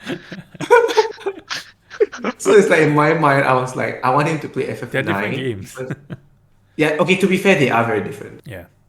I mean, I played 7. I've played 8. I've played 15, but I didn't finish 15. Yeah. Oh, okay. Yeah, that's about... So you've never played 9? Never played 9. Ooh. Okay, but Chris is not an FF person as well. I'm not. Right. I've played... What have I played? I think I've played 7. Yeah. And then Have you played 8? Do you play Squall? No. Gunblade. I've played 7. I've played 11. I've played... Okay, I played 14. Obviously, you played 14. Yeah, I played 14. Yeah. That doesn't count. All the MMOs take out.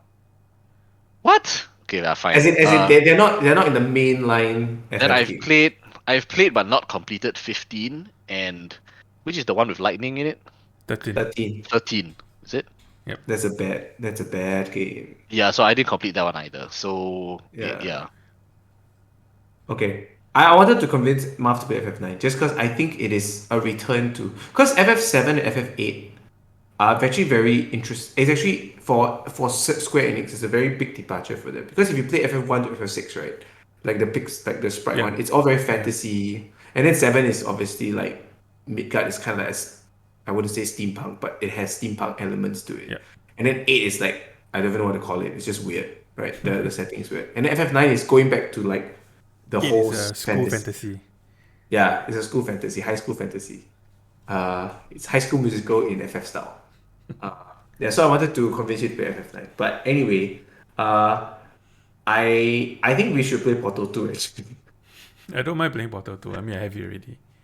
Yeah, I have it already as well. So I think we can just play that first. Because first of all, FF9 is a really long game. Secondly, Baldur's Gate 3 is also a really long game. Thirdly, Skyrim is also a really, really, really long game. So these are all pretty intense games that I think if the objective for you guys is to play a game to completion in between episodes, there are a lot of games that you cannot play lah. I don't think it has to be completion. Like no, Ian it doesn't have to be. has Stardew on his list. Yeah. Like I wouldn't mind trying Stardew. Oh. Like at least to play like a few hours. Can I come of back it. for the episode where you guys are talking about Stardew? Yes, you should give him your. Just talk for the entire episode will episode just be about about Stardew. Stardew, right? Like 2 You hours could. of Stardew. I haven't played the new patch. I need to go back and play it. There's It has multiplayer, right? There's a lot It new. has multiplayer. It does have multiplayer. But it does have multiplayer. Yeah. Do you guys have it on the Switch or on Steam? Switch. I have it on the Switch as well. You should probably get it on Steam. Really? Yeah. What's the difference? Steam has mods, which No, he'll be tempted to go and like give himself like infinite gold or something. No, I mean don't do that. But I think what's really nice about Steam, which I really wish they had on the Switch version, is that these people have made really beautiful cosmetic mods to change the look of the buildings, to change the look of it, and it's fantastic. So good. I wish I had that. Although the vanilla experience is pretty dang good too. No, of course. I mean, I've got 300 over hours in it, so yeah. I mean, no complaints there. But there's certain things that it would be nice to have, like after you play for 300 hours, it would be nice to look at something different for like the next 200 hours or whatever it is. Actually, I'm quite surprised that Stardew isn't in your cities and settlements choice. Stardew would have been there, I think, if I had more choices. But I think there were certain things that resonated with me. I mean, those choices resonated with me for different reasons, lah. I guess. Yeah. Marv want to play Stardew, is it? Ooh. I mean, I won't complain with you. It's cheap, that's the thing. And I think it's even cheaper sometimes. Like sometimes it's on half. Oh, it's $15. Does it have cross save? No, it doesn't. Not with Switch. Oh, it'd be crazy if it did. It'd be so good. It doesn't matter because anyway, honestly the multiplayer component is like very, very little. Yeah, I mean, I would even. I think it's unnecessary. Yeah, it's. Most people will play it like solo because that's my take on it. Most people will play it solo lah. Like you because it's your farm. Yeah. You are trying to build it up, and The thing is so that think, I didn't enjoy Animal Crossing, so it's totally different. don't think that I didn't think that I would enjoy Stardew. No, I think Ooh. Animal Crossing is actually a very different experience. Yeah, it is. And I have Yep. 60 hours in Animal Crossing. Yeah, I think Animal Crossing is a very different experience. Like Animal Crossing, I think you do want to play with friends. Actually, it's more. I wouldn't And play you've Animal moved- Crossing on my own. It would be Yeah. more fun if you had a few friends to play it with. Which maybe we should all go and play Animal Crossing. Ooh, I I don't mean, you guys come visit my town. But yeah, I think Stardew is a very different experience, and if for no other reason than it's worth supporting, like the game was made by one person. Yeah. Um, Concern 8. it is. Yeah. No, I think Yes. Marv will like Stardew because you can min-max in a way that there's no requirement for. Okay, so to me, Animal Crossing is a very aesthetic game, right? You're trying to build something that is like that you can. I think it's really cool too. Like if you watch YouTube videos of like Animal Crossing, it's like they build these like amazing islands that have a theme, like Japanese theme. They try to build that, but Yep. I mean, you could do it in Stardew, but I don't think that's his intention. No, you can't really. It's not. Yeah. Yeah. There's nowhere near the level of customization that Animal Crossing. Yeah, but you can like think about there's so many things in Stardew that like Stardew to me at the core of it is a farm. It's the basic mechanic is a farming game. And of course you're taught that you have like fishing and mining and everything. But you don't have any of that in Animal Crossing. There's no farming in Animal Crossing, which is weird. Really? There's Yeah, no farming in Animal Crossing. There's no farming in Animal Crossing. There's no crops in Animal Crossing. Not in the new one, not in New Horizon. Oh. Yeah, the most you can like plant like apple trees. Yeah, I like see. trees, fruits from different like you can plant fruits, but there's no seasons in Animal Crossing either. Yeah. Oh, But yeah, that's surprising actually. yeah. So Marv, if you are interested, you can try, and Chris and I will be more than happy to play with you. Yeah, I will send you the spreadsheet that I've created for it. It's like what the heck spreadsheet. No, I remember Chris told me about it before lah. It's quite useful though. You just need to see like what is the most profitable Yeah. item to make for that Yeah, season. That's all you need to know. It's all about min-maxing. It's all about that Space is the money. premium. Okay, maybe we can. I think we're about near the end. Is there any like closing thoughts that Yeah, you let me guys convince wanna... you to play a game. Oh yeah, let you tell. Oh, Marv convinced us. Don't tell me you're gonna tell us to play Destiny 2. No, play WoW. So okay, my cousin, right, Christian, he is trying to gather 10 people so that we can all come back and play WoW together. So he has been kind of like asking us, hey, you guys come back to play WoW, come back to play WoW. But I've always told him that I don't want to come back and play WoW because I can't commit to the level of reading that I enjoy in WoW. Because, I mean, before Meredith came out, we used to read like 3 times a night, 3 hours each, and then... That's a week. Sorry, yeah, 3 times a week. night. 3 times a night, 3 times a 9 week, hours each. 3 hours each. So there's no way that I can do this lah, right? Because I mean we all have kids now. Not all of us, but most of us have kids, and there's no way I can do it. Yep. So I mean he's been asking us like, just come and play casually, play together. It's all about the group, like the community. So I told him, okay, if you can gather 10 people who are willing to come back to WoW and like play together as a group, I'll resub. And I'll give you 1 night a week to read, maybe like 2 or 3 hours. Yep. So I'll speak. Okay, no, go ahead. Yeah, so he's trying to gather like 10 people. So far we have 6. So who are the 6? Okay. And is Quan one of them? So Quan is one of them. He is one of them. I'm one of them. Jamie from part-time job. Chris has also agreed based on the requirements that we have set. Wait, Like which Chris? This Mimi. Chris. Chris Yee? Yeah. Yeah. Based I on the was gonna limits we have say set. I was gonna say that you do realize now that there's a huge exodus from WoW going to work Final Fantasy 14 I know, right? I know. And the last one is We should just go back. We should just go and play Final Fantasy 14 too. Like literally, Asmongold is playing. The problem is that if you go to Final Fantasy 14, nobody is going to come with us. That's true. And I want to Yeah. experience the endgame content. So, okay, if it's WoW, right, I want to experience the endgame content. I'm happy to not mythic rate. But you could reliably clear heroic with one night reading a week. And so I told him like, I can commit one night 3 hours, sit there and then don't do anything but play games. But the rest of the nights I can't do that. I can maybe do a dungeon, maybe like 30 But minutes to 1 don't hour. you have to get to the point where you? So the problem is that, okay, not the problem, but the good thing is that gearing up to clear normal and heroic is actually very easy now. It's only mythic where you really need to grind. Yep. That's So true. he wants Yeah. he doesn't he's saying that there's no need to go to mythic content. I'm saying That's what that he's there's no way we can go mythic. So I'm Yeah, saying, there's no way. why don't we If just, you're only gonna play 3 hours of WoW Yeah. every week, as in there's 3 no hours way. of raiding, there's no way we can go mythic because we don't even have the number of people required. But I told him that I don't mind trying out, like, we progress through normal together. Yeah. But of course we still need But 10, and then we need all the roles covered. We need 2 tanks, 3 healers, and 5 DPS. but you also need don't you need like a initial 20-hour investment to get yourself ready Of for course, like, I mean, so the whole like grinding, leveling up, doing dungeons, of course, is still there. But Yeah. the thing is that I don't want to commit like, 3 Ah. 3 hours and 3 nights a week sitting there doing it. I want it to be OT.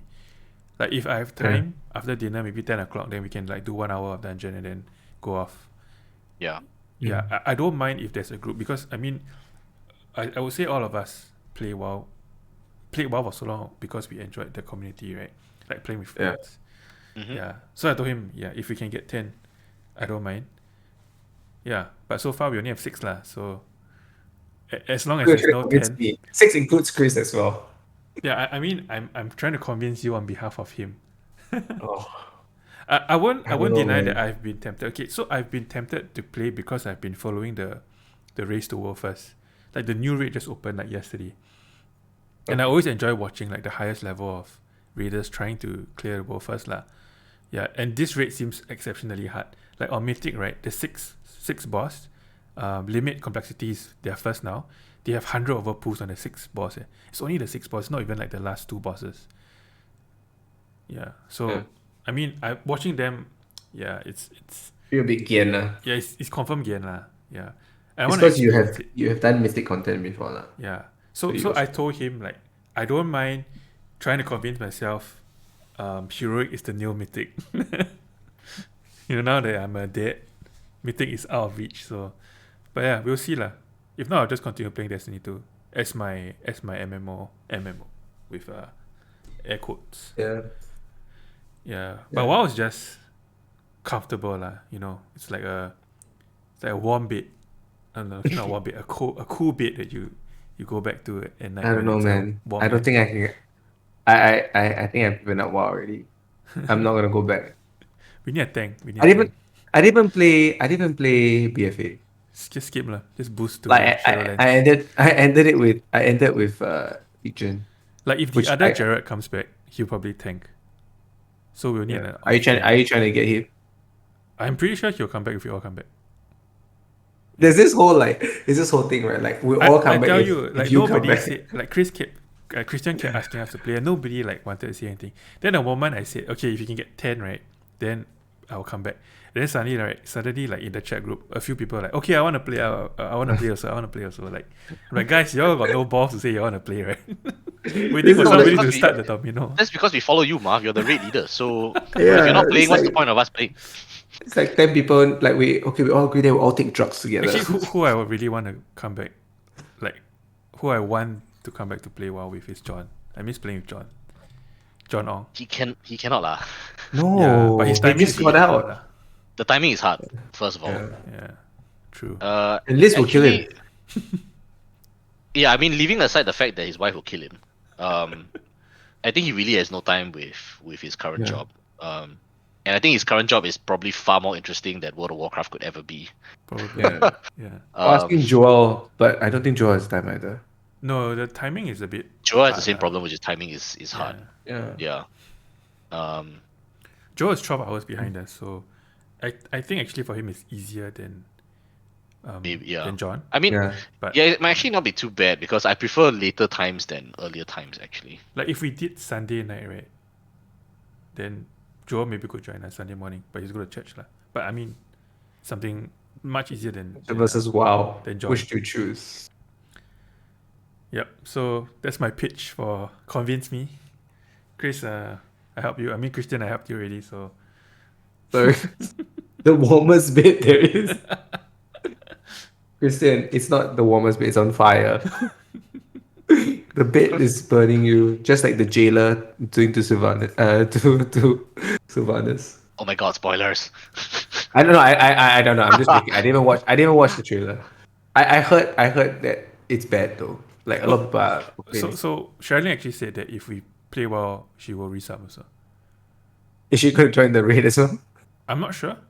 Maybe. So should I But get Miriam to wouldn't mind play WoW as well? I don't know, man.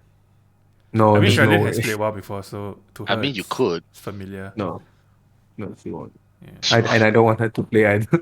You think she doesn't want to take care of Rebecca anymore? She's like, you go and pick her up. No, she won't even play WoW. Not even close. See, Sherilyn says she doesn't mind, but she may be the burden. No lah, if it's normal rate, I'm sure it's fine. Yeah. I mean, even heroic rate, I think is fine. Yeah. Okay, Chris. I mean, Christian, your work is cut out for you. Find 4 more people. Okay. Yep. All right. That's all I have. Chris, do you have anything else to add? No. Thanks for having me. No, man. It's been fun. We will next episode we'll come back will be about Stardew Valley. Oh, hopefully it won't be then, but maybe by then we can play Baldur's Gate 3 together. The 3 of us can play it actually. Yeah, we can ask Quan as well. I mean, you should probably look to have other guests on your show, but yeah, when you guys eventually decide to talk about Stardew Valley, hit me Yeah. up. We still have like a ton of gamer dads to go through. I was just telling Miriam today that we can eventually also ask our non-gamer moms. Yep. Moms that are married And to gamer dads. non-gamer girlfriends. They can come on the Non-gamer show to rant. That would be totally new. We'll just get pushed out and then just the 3 girls talking nonsense about their husbands. Yeah. Okay. If not, thanks guys for coming, and thank you for all those who watched, and the future thousands of our fans who will be watching in the future as well. Okay. If not, Bye, thanks guys. guys. See you.